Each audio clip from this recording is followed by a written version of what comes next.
I am the real-life fake wizard. Fire Emblem Path of Radiance just dropped on Nintendo Switch 2, one of the most beloved tactical RPGs ever made. Also, one of the most expensive GameCube games on the secondary market.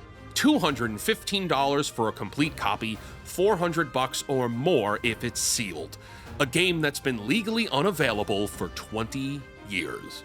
And now, anyone with a Switch 2 and a Nintendo Switch Online expansion pack subscription can play it. In my heart, I want to say this is genuinely good news. Like, thousands of people are going to experience this incredible game for the first time. And I'm happy about that. Fire Emblem is in my top 5 favorite game franchises. But there's always a but with Nintendo. You still can't buy this game. You can only rent it. And that distinction matters more than Nintendo wants you to believe.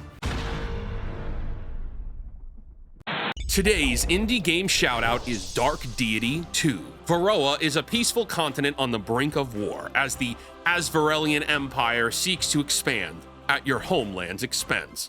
Command unlikely heroes, fight challenging turn-based battles, and watch hardship forge iron into steel.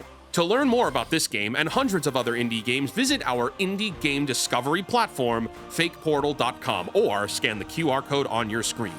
Now back to the video. Let me give Path of Radiance the credit it deserves. This is a 2005 GameCube tactical RPG. It introduced Ike, one of the most popular Fire Emblem characters, who most Americans learned about through Super Smash Bros. The story of this game is excellent, the gameplay is deep, the art direction holds up remarkably well for being a 20-year-old game, and it's been effectively impossible to play legally for 2 decades. The GameCube version had a limited print run, maybe 500,000 copies worldwide.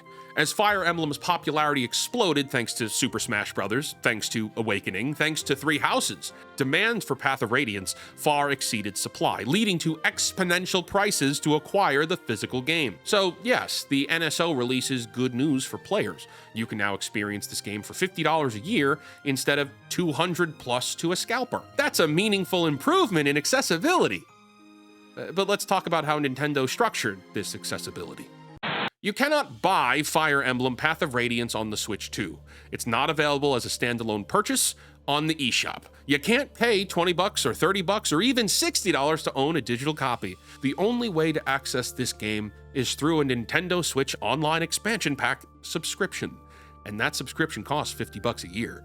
And the moment you stop paying, your access disappears too. Nintendo made a deliberate choice here. They could have sold this game, and I wish they had, but they chose not to. They chose to lock it behind a recurring subscription because recurring revenue is more valuable to them than one-time purchases. And our lore masters will know this wasn't always Nintendo's approach. On the Wii, 3DS, and Wii U, Nintendo ran a service called Virtual Console.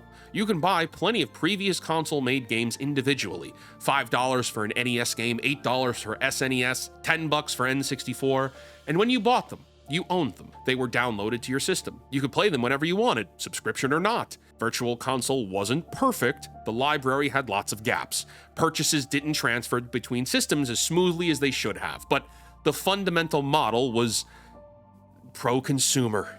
You paid once, and you owned the game. When Nintendo launched the Switch in 2017, they killed Virtual Console.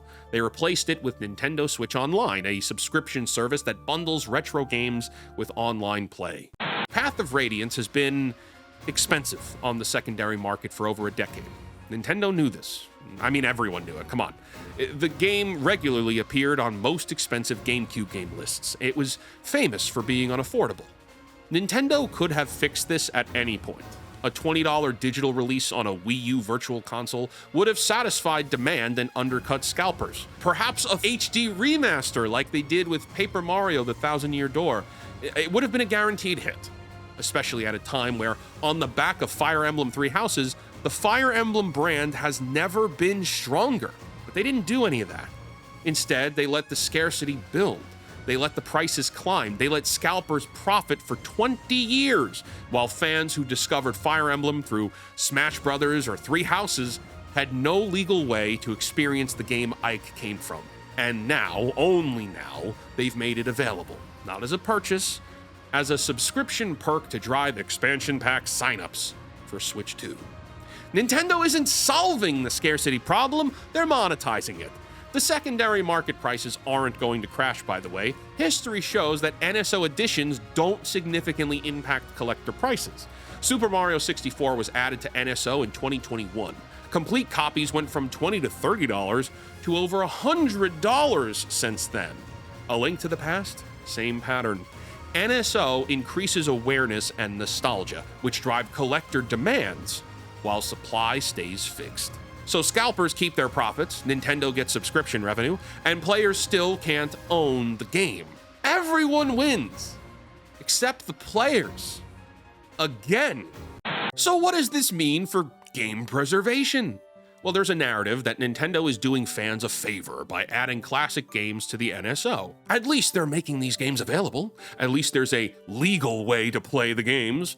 You should be grateful. Yeah, I reject that framing. Making games available through a subscription you can cancel at any time on a platform that could very well eventually be discontinued with no guarantee the game will remain in the library, that's not preservation. That's temporary access.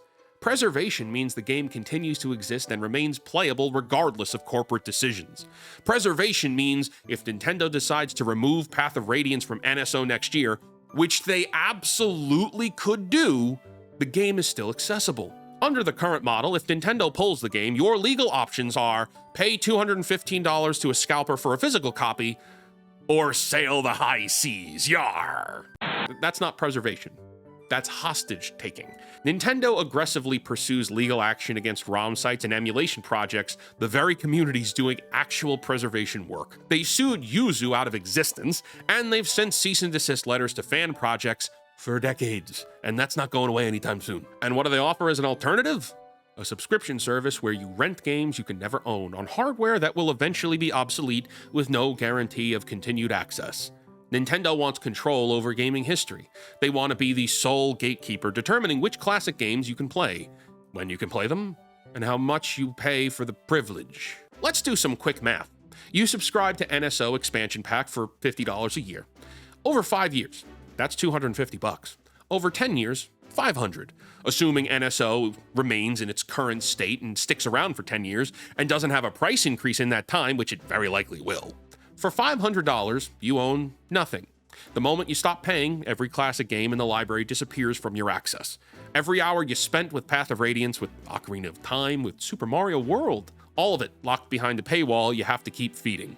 Compare that to Virtual Console. $10 for Path of Radiance, you own it forever. Play it whenever you want, no recurring costs.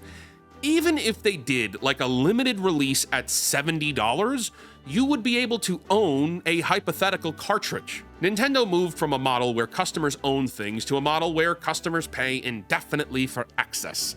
That's not an upgrade. That's a downgrade dressed up as a service. And perhaps the worst part, most people won't think about it. They're going to see Path of Radiance on Switch 2 and they'll feel good. They'll subscribe, play the game, move on. They won't notice that they're building nothing. They own nothing. Every dollar they spend evaporates the moment they cancel. And Nintendo is counting on that.